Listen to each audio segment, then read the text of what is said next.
경제 상황에 지배를 받을 확률이 높습니다. 어떤 이들은 경제적 환경에 따라 신앙까지 변하기도 합니다. 우리 신앙이 만약에 경제적 여건에 따라서 널뛰기를 한다면 과연 우리가 크리스천으로서 기쁨을 누리는 그러한 삶을 살고 있는 것일까라는 그런 생각을 이번 말씀을 준비하면서 하게 되었습니다. 빌립보서의 핵심 키워드는 제가 여러 번 말씀드렸습니다. 무엇인가요? 네, 기쁨이죠. 기쁨을 강조하고 있어요. 그래서 17번이나 빌립보서 기자는 빌립보서에 기뻐하라, 기뻐하고 기뻐하라, 주 안에서 기뻐하라, 다시 말하노니 기뻐하라, 이렇게 기쁨을 강조를 하고 있습니다. 자, 오늘 빌립보서 이제 강의 말씀 마지막입니다. 마지막을 이제 마무리하면서 오늘 말씀을 통해서 사도 바울이 그토록 강조하고 있는 이 기쁨의 근원이 무엇인가? 그리고 우리가 과연 이 기쁨을 지속적으로 유지를 할 수 있을 것인가? 그 비결은 과연 무엇인가를 오늘 빌립보서 마지막 말씀을 통해서 환경을 초월한 기쁨을 누리시는 우리 모두가 되시기를 간절히 축원드립니다. 요 며칠 전은 KCM USA 뉴스를 보다가 한국 교계 뉴스를 하나 보았는데 제 눈을 의심하지 않을 수가 없었어요. 지난 16일에 목회 데이터 연구소라는 한 기독교 그 서베이 기관이 있습니다, 한국에. 거기서 이제 조사한 것인데요. 돈에 관한 국민과 개신교인의 인식에 관한 보고서를 발표를 했어요. 그런데 성도 6명 중 1명꼴, 즉 17%에 해당하는 사람들이 건강보다도, 가정보다도, 신앙보다도 돈에 더 중요성이 있다라고 대답을 한 거예요. 여기에서 끝난 것이 아닙니다. 이보다 더 놀라운 사실은 성도 90%는 돈을 많이 가진 사람이 사회에서 성공한 사람이다 라고 생각을 한다라는 거예요. 그리고 응답자의 88%가 대부분의 일을 돈으로 해결할 수 있다라고 대답을 했다라는 겁니다. 무엇을 하든지 간에 우선적으로 돈이 중요하다라는 질문에 80%가 그렇다라고 대답을 한 거예요. 여러분들은 어떻게 느끼십니까? 저는 이 기사를 보고서 정말 그럴까? 이 조사가 과연 맞을까? 굉장히 씁쓸함을 느꼈어요. 왜냐하면 일반 사람도 아닌 개신교인들을 대상으로 조사를 했다라는 거에서 충격인 것이죠. 그래서 다른 경제 선진국들하고도 한국과도 비교를 해봤는데 다른 17개의 경제 선진국들, 더 나가서 G7 국가들, 미국, 일본, 프랑스 이런 국가에서는 제일 1순위로 뽑는 것이 가족이었었어요. 가족. 그리고 그 다음이 신앙이었다는 거예요. 그런데 이 경제 선진국들 가운데 한국만이 유독 물질적 풍요가 1순위였다는 거예요. 아까 한 장로님께서도 기도하셨죠. 기도하실 때 물질의 풍요에 우리가 거기에 휩싸이지 않게 해달라는 그런 내용의 기도를 하셨잖아요. 건강이 두 번째고요, 한국은. 그리고 가족이 3순위인 유일한 국가였다라는 겁니다. 그리고 또 다른 질문, 개신교인에게 가장 큰 고민거리가 무엇이냐라고 묻는 그러한 결과에서는 경제적 어려움을 호소하는 것을 가장 많이 꼽았대요. 28%로. 다음으로 건강이 27%였고 자녀 문제가 12% 순이었답니다. 이것은 10년 전에는 건강이 제일 먼저였고 그 다음이 가족이고 그 다음이 경제적인 그러한 조건이었었는데 10년 후에는 이게 완전히 뒤바뀐 것이죠. 자, 이렇게 답한 비율이 가장 높았던 연령대는 어떤 연령대였을까요? 가장 높은 연령대는 30대에서 40대였답니다. 30대와 40대. 과연 한국은 정말 물질이 최고구나. 어떤 인간의 가치의 그 척도를 물질로 정하는구나라는 것을 보고서 이거 정말 큰일이구나라는 생각을 하게 되고, 정말 교회가 깨어있지 않으면 안 되겠다. 교회가 깨어서 인생의 성공의 척도는 바로 예수 그리스도를 내가 소유하고 있느냐, 그렇지 못하느냐에 달려있다라는 것을 강력하게 메시지를 전해야 되는 그러한 때에 저희들이 왔다라는 것. 정말 우리 교회들이 기도를 많이 하지 않으면 안 되겠구나라는 그러한 생각을 하게 되었습니다. 몇 년 전에요, 이곳에서도 얼마 멀리 떨어지지 않은 존 메가더 목사님이 목회를 하고 계시는 그레이스 커뮤니티 처치에서요, 굉장히 인상적인 프로젝트를 진행한 적이 있었습니다. 그 프로젝트는요, 한 달 동안 모든 성도들이 다른 사람들과의 대면을 자제하고, 그리고 또 SNS 상으로 하는 그런 소셜 미디어에서 하는 커뮤니케이션을 일체 멈추고 그리스도의 말씀만 가지고 그리스도와의 친밀한 관계를 가지는 것에 초점을 맞추도록 하는 운동을 펼친 적이 있었습니다. 즉, 이 운동의 핵심은 뭐였냐면, 과연 그리스도 한 분만으로 만족할 수 있느냐, 그리스도 한 분만으로 충분할 수 있느냐라는 것을 묻는 그런 프로젝트였어요. 저도 이런 프로젝트를 언젠가는 꼭 한번 저희 교회에서 하고 싶은데 걱정이 앞서요. 이게 성공을 할까? 과연 우리 한국교회에서 이런 프로젝트를 진행한다면 이것이 얼마나 효과를 있을까라는 그런 의문이 들었습니다. 과연 그럴 수 있을까요? 눈에 보이는 실적이 기대에 미치지 못하는데 그리스도 한 분에 만족할 수가 있을까요? 그리고 감사를 할 수가 있을까요? 정말 그럴 수 있을까요? 눈앞에 펼쳐지는 상황이 절망스러운 상황인데 과연 그리스도 한 분에 충분할 수 있을까요? 과연 그럴 수 있을까요? 부족한 것은 많고 닥치는 상황들은, 내가 원하지 않는 상황들은 계속되는데 그리스도 한 분만으로 내가 충분할 수가 있을까요? 대단히 어려운 이야기라고 생각이 듭니다. 정말 대단히 어려운 이야기예요. 예수님께서 첫 사역을, 공생의 사역을 시작하시기 전에 성령에 이끌려서 마귀한테 어디로 끌림을 받았습니까? 광야로 끌림을 받으셔서 제 처음 받았던 시험이 뭐였어요? 바로 물질에 관한 시험이었었어요. 물질에 관한 시험. 돌을 떡덩이가 되게 하는 시험.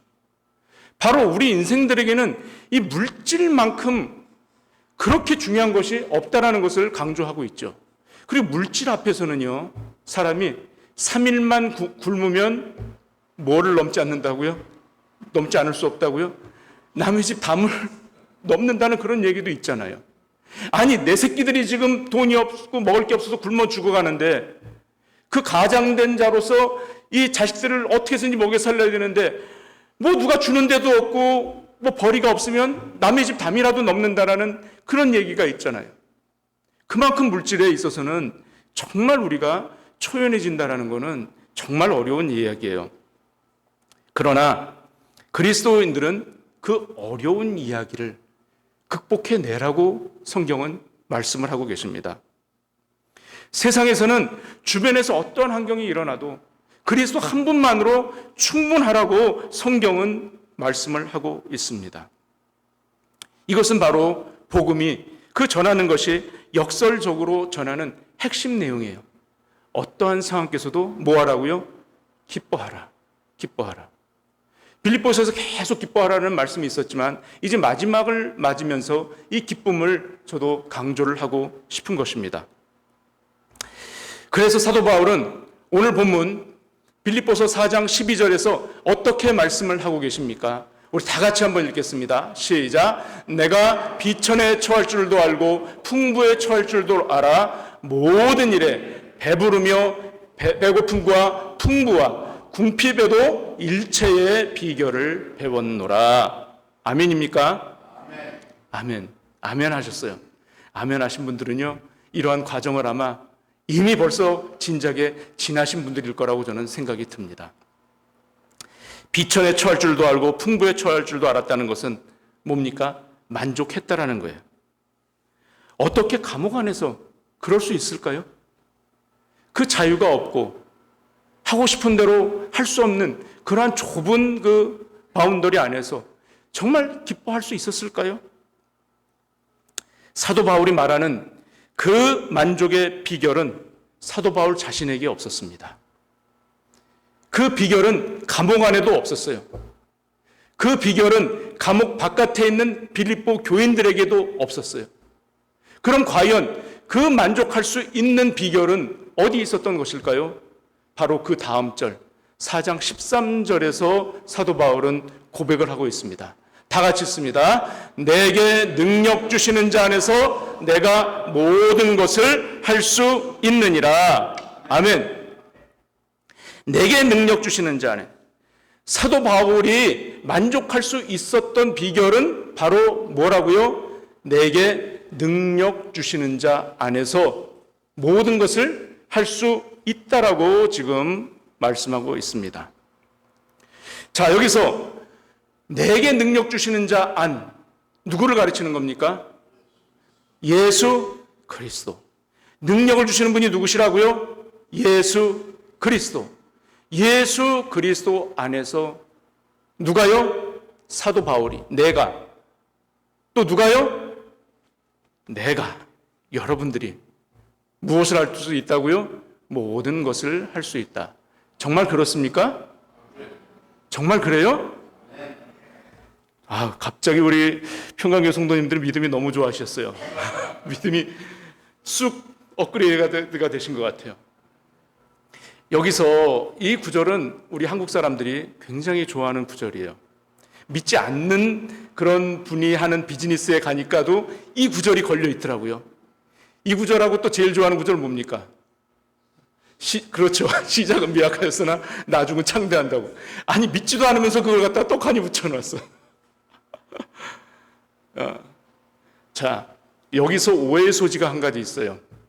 내가 모든 것을 할 수 있다라고 그러는데, 정말 모든 것을 할 수 있다라고 그러니까 만능이 되는, 내가 어떤 뭐만 구하고 기도만 하고 그냥 뚝딱 해도 만능 키처럼 어떤 그 요술램프 지니를 가지고 있는 것처럼 내가 모든 것을 정말 다 할 수 있는 것처럼, 그리고 내가 원하는 거, 바라는 거는 그냥 내가 로또가 돼야지 믿습니다 그러고 로또를 갖다가 긁어.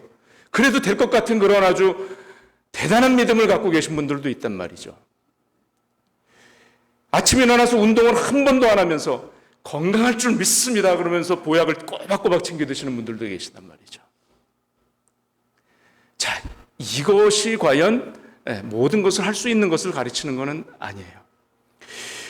여기에서요, 이 모든 것은 any, every situation, 모든 상황 속에서를 얘기하는 거예요.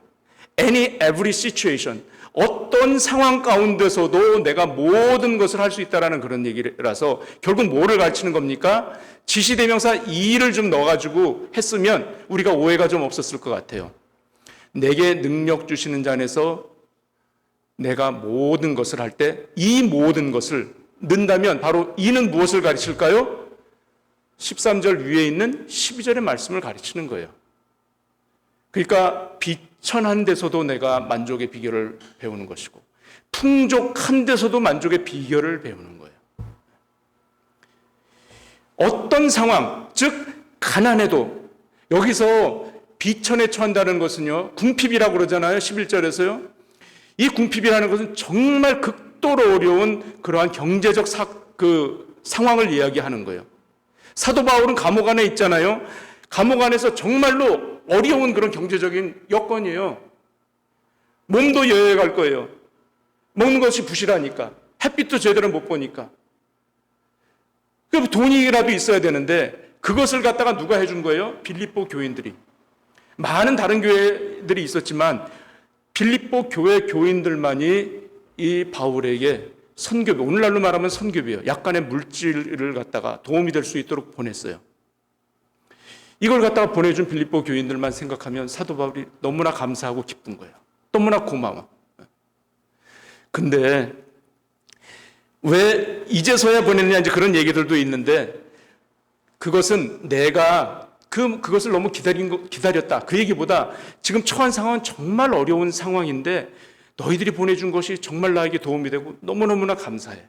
그렇지만 내가 그 보내준 선교 그 비보다도 그 물질보다도 나는 정말 예수 그리스도 안에 있을 때 정말 이러한 어려운 가운데서도 감사함을, 만족함을 내가 배웠고, 그리고 내가 풍부할 때도 내가 감사함을, 일체의 비결을 배웠다라고 지금 사도 바울은 말을 하고 있는 것입니다. 지금부터 한 25년, 26년 전의 이야기입니다. 제 이야기예요. 당시 한국에는 IMF로 많은 사람들이 어려움을 겪고 있었습니다. 그럴 때 저와 저희 가정도 굉장히 어려운 가운데 놓여 있었어요. 그때 이제 저희 부친께서는 개척교회를 시작하신다고 전혀 집에는 돌보지를 않으셨어요. 생활비를 그 후부터는 일체를 가져다 준 적이 없었고, 제가 가장 아닌 가장 노릇을 이제 하게 되었는데, 제가 이제 근무를 하고 있던 학원도 제법 큰 학원이었는데 IMF를 그냥 정통으로 맞아서 학원들이 다 도산을 하고 다 무너졌어요. 그래서 저도 졸지에 이제 잡을 잃게 되고, 그런 상황 속에서 이제 나오는 것은 교회에서 전도사 사례비 아주 몇십만 원 조금 나오는 걸 가지고 이제 생활을 하고, 제가 이제 또 어떻게 해서든지 벌어보려고 가끔 이렇게 아르바이트 하는 것들이 또 있었어요. 근데 그때 한 달에 한 번 꼴로 경기도 외곽에 떨어진 양로원을 이제 교회에서 정기적으로 가서 이제 돕는 일을 했어요. 그래서 양로원에 가서 노인분들 목욕도 시켜드리고, 어떤 분은 머리도 잘라드리고, 청소도 하고 그런 일들을 했는데, 하루는 저희 어머니와 제가 단둘이서 이제 거기를 다녀오는 길이었어요. 다녀오는 길에 그 넓게 펼쳐진 논밭에 이제 석양이 뉘엿뉘엿 이제 져가고 있는 그런 시간이었어요. 한참을 달리는데 저희 어머니께서 잠깐 길가에 차를 좀 멈춰보라는 거예요. 그래서 제가 차를 세웠습니다. 차를 세우고서는 어머님이 내리시더니 그 옆에 길가에 있었던 자그마한 밭이 있었는데, 무 농사를 이제 다 마치고 무 수확을 다 해나가고 난 이제 무는 전혀 없는 그러한 밭이 있었어요. 근데 그 밭에서 저희 어머니가 그 무를 캐고 나면 그 무청이라고 그러나요? 무 이파리. 그런 것들이 이렇게 군데군데 떨어져 있는 거예요. 그걸 갖다가 주워서 봉다리에 담기 시작을 하시는 거예요. 제가 그 모습을 보면서 아들이 오직 못 낳았으면 내가 나이가 이제 30이 다 됐는데 어머니를 제대로 이렇게 봉양은 못하고, 어머님이 저거 남의 이름도 모르는 남의 밭에 가가지고 저거를 죽게 하시는 그 마음이 제가 한편으로는 제 못남을 질책을 했고, 그러면서 한편으로는 그 석양의 빛에 그 노을에 비친 그 어머니의 모습 속에서 어떤 숙연함마저 제가 이제 느끼는, 그래서 그때의 노을을 제가 잊을 수가 없어요. 그런데 그때 어머니께서 무청을 이렇게 주워 담으시면서 콧노래를 부르시는 거예요. 찬송을. 콧노래로 흥얼흥얼 찬송을 부르시면서 전혀 그런 거를 줍는 것에 대한 어떤 창피함이라든지 그런 것에 대한 슬픔이나 그런 거를 제가 볼 수가 없었어요. 그래서 제가 지금 이제 나이가 그때 당시 어머니의 나이 이제 거의 된 것 같아요. 그래 보니까 이 나이 돼 보니까 그 어머니께서 왜 그렇게 콧노래를 부르시면서 무청을 주실 수 있었는가 하는 그런 마음이 제가 조금은 이해가 되는 것 같아요. 빌립보의 수신자들은요, 바울로부터 복음을 듣고 이미 예수님을 믿고 있었던 사람들이에요. 예수님을 믿는 사람들은요, 예수님을 영접했을 때 이미 기쁨을 경험한 사람들이에요. 이미 기쁨이 체험된 사람이에요. 그럼에도 불구하고 사도 바울은 수신자들에게 반복적으로 기쁨을 강조하고 있잖아요. 기뻐하고 기뻐하라. 이렇게 도대체 요청하는 이유가 무엇일까요? 이미 복음을 다 경험하고 기쁨도 경험한 사람들인데 왜 자꾸 반복적으로 기뻐하고 기뻐하라. 주 안에서 기뻐하라. 이 얘기를 왜 도대체 하는 것일까요? 왜 그럴까요? 사람은 어떤 동물입니까? 망각의 동물이에요. 망각의 동물. 여럿이 모여가지고 제일 많이 먹었던 사람한테 야, 이렇게 잘 먹네, 많이 먹었네 그러면 내가 먹긴 뭘 먹어? 이런다고요. 금방 먹어놓고서도 까먹어. 사람은 금방 했던 것도 잊어버립니다. 그래서 계속해서 잊어버릴까 봐 이렇게 기쁨을 반복해서 강조를 하고 있는 거예요. 우리가 기뻐하고 또 만족할 수 있느냐 없느냐, 이 문제는요, 그 복음을 계속해서 맛을 보고 가느냐 아니면 맛을 보고 가지 않느냐, 여기에 결정적인 차이가 있습니다. 복음을 다 안다는 거예요. 이미 나는 들어서 다 알아. 지식적으로 머리에 속에 다 있다라는 거죠. 그런데 그 복음이 하나도 즐겁지가 않은 거예요. 복음이 하나도 자랑스럽지가 않은 거예요. 난 머리로 다 알아. 근데 복음을 즐거워하고 기뻐한다면 누가 건드려도 복음이 나와야 될 거 아니에요. 적어도 크리스찬이라면 예수 그리스도에 대한, 누가 안 믿는 사람이 있으면 예수님 믿어보셨습니까? 예수님 아세요? 뭐 이렇게라도 좀 나와야 되는 거 아니에요? 머리로는 다 아는데 이 가슴 속에서 그 예수 그리스도에 대한 기쁨이 없기 때문에 그런 거예요. 머릿속에 있는 지식으로는요, 사역을 하고 머릿속에 있는 지식으로 봉사도 할 수 있고 또 머릿속에 있는 지식으로 섬기기도 해요. 그런데 가면 갈수록 머릿속에 있는 것으로 하면 우리는 지칠 수밖에 없습니다. 지쳐요. 지치지 않게 하느님, 지칠만 하면 다시 일어나게 하느님. 오늘 내가 사역을 하다가 시험을 당했어. 그래서 이 사역을 중단하고 싶어. 누가 알아주지도 않는데, 내가 이제 안 해야지.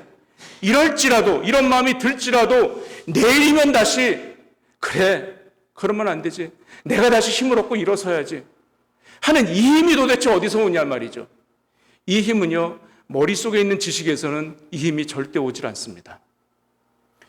우리가 그 아는 지식이 성령을 통해서 우리 가슴을 강타할 때, 가슴을 접촉할 때 바로 이 힘이 생기는 줄로 믿으시기 바랍니다. 머리에 있는 것이 이 가슴으로 내려오기가, 머리에 있는 것이 가슴을 적시기까지가 왜 이렇게 오래 걸리는 거예요 도대체? 네? 1년, 3년, 10년, 수십 년을 믿어도 이 가슴은 뜨겁지 않은 거, 왜 그러는 거예요 도대체? 그래서 이거 굉장히 단순한 거잖아요. 단순한 거. 그 복음이 뭐예요? 예수 그리스도예요. 복음은 하나님의 아들이신 예수 그리스도가 바로 뭐라는 거예요? 그리스도시라는 거, 메시아, 구세주라는 거, 구원자라는 걸 갖다가 믿는 거, 즉 인성과 신성을 믿는 것, 하나님이신 분이 아들이 되신 거, 신성과 인성을 믿는 거, 그분이 누구라고요? 그리스도이시라는 거, 우리를 구원해 주셨다라는 거. 이 단순한 복음, 이 단순한 진리가 우리 가슴을 왜 적시질 못하냐 말이죠. 나는 죽을 수밖에 없는 죄인이었는데 정말 지옥에 떨어져서 정말 죽지도 못하고 그 속에서 불못에서 그냥 있어야 된다라는 거, 그걸 우리가 성경을 통해서도 아는데 왜 우리 가슴은 뜨겁지 못하냐 말이죠. 너무나도 이성적이고 너무나도 논리적인 것은 너무나도 잘 아는데 석박사면 뭐합니까?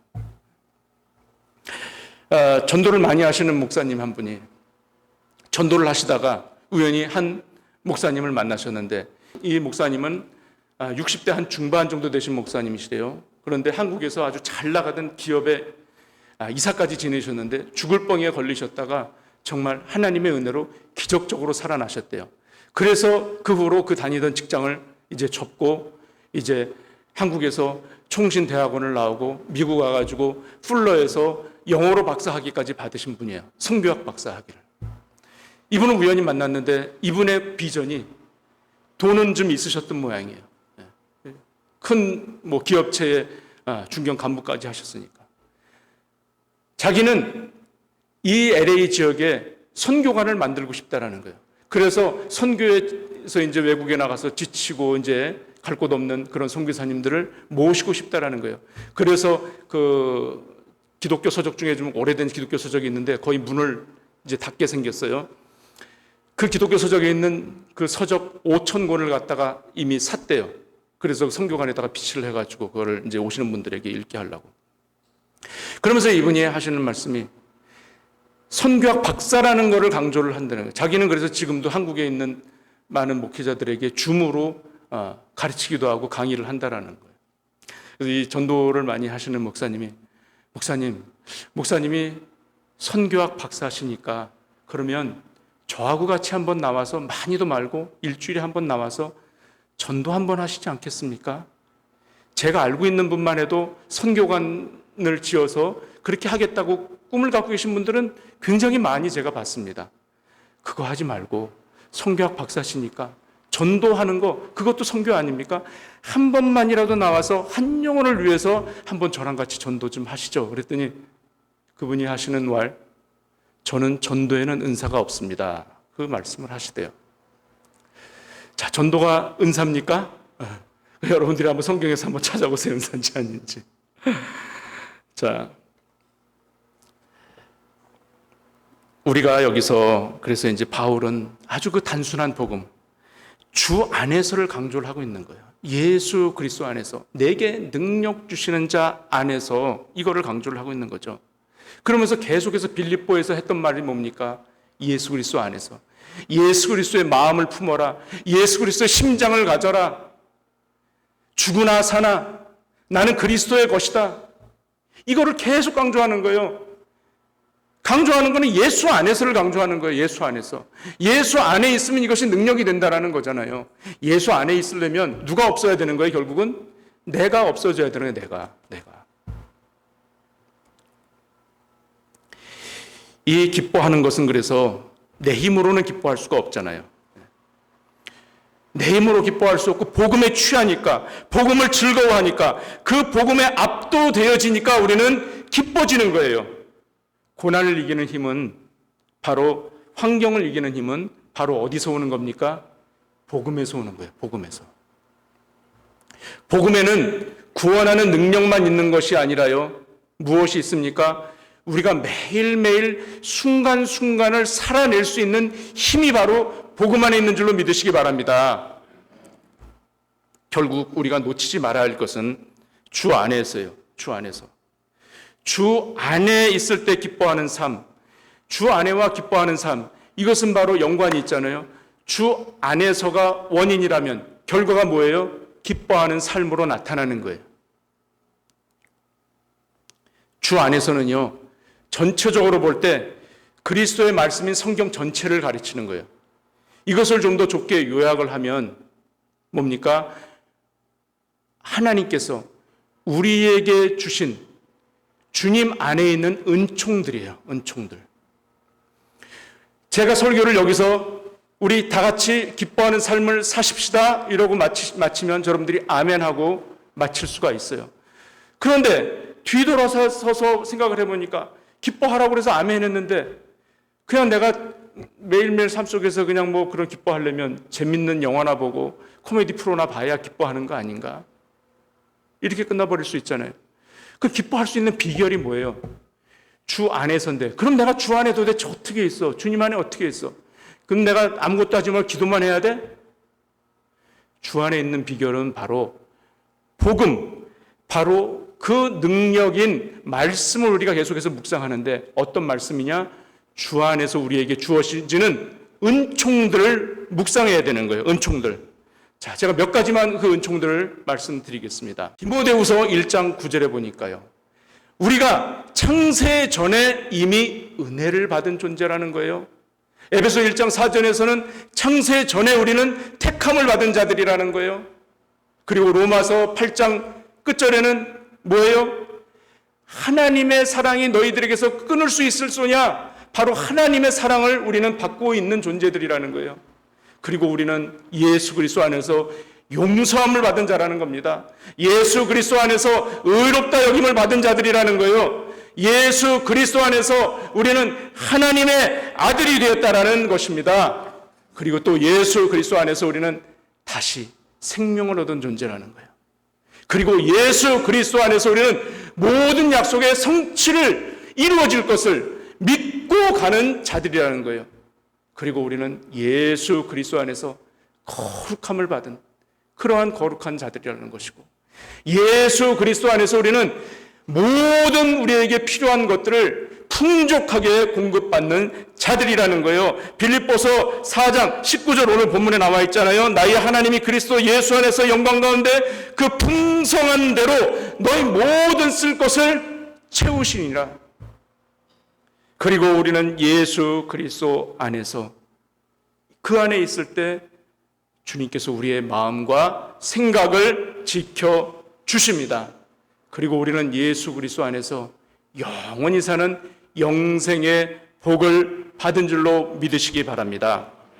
오늘 빌립보서 마지막 장인 4장 12절 13절 말씀을 우리 가슴속에 깊이 새기시고 주 안에서 우리에게 나에게 베풀어 주신 그 은총들을 삶 가운데서 날마다 되새기십시다. 바로 예수 그리스도 안에서 주님께서 나를 구속하셨고 택하셨고 다시 살리셨고 영생을 주시고 나를 거룩하게 하시고 나를 모든 쓸 것들을 갖다가 풍족하게 공급해 주신다라는 그 어마어마한 은총들을 우리가 묵상할 때 우리 안에 기쁨이 넘쳐날 줄로 믿습니다. 환경을 바라보지 마시고 내가 되는 것이 없다고 낙심하고 부정적인 말을 할 것이 아니고 주님께서 나에게 이미 베풀어 주신 그 많은 은총들을 날마다 계속 되새김질하시고 새기시고 묵상하시고 읊조림하실 때에 우리 속에 참 기쁨이 넘쳐나시기를 간절히 축원드립니다. 좋으신 하나님.